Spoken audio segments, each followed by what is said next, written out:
Inhlanga zemali.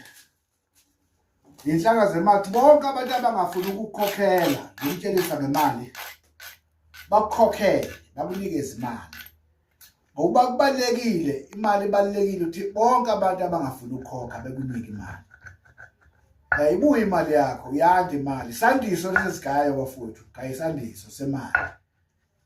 Sondelani-ke bafowethu.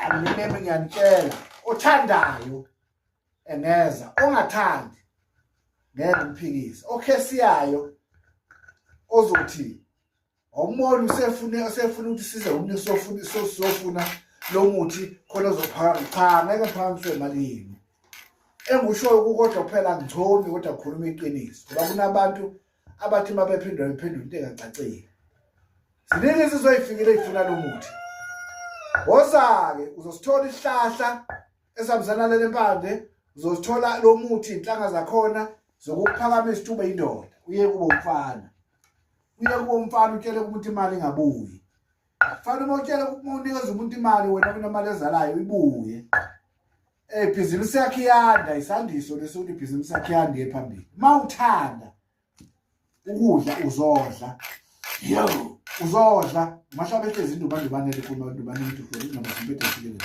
imwana levidiyo ngozala yona ngikhombisa ngayo lo muthi ngiyachazela ukuthi woza uzophakama uzodla ngitshela ngenduku esebenzayo ngitshela ngenduku engiyithembile ngenduku ezokusebenzela ngitshela ngenduku ezokunikeza amandla akunawo umuntu ongeke ukunikeza amandla uyayikhethela uma ufuna inhlanga uzana imali yakho uzoyithola inhlanga siqala sihlole kuqala siyibone inkinga yakho ukuthi uma ngithi imali bengakhokhela ubani lo ukuthi angakhokhela imali bese sisusa lo muntu eduze kwakho uma kuyisipoki sizosusa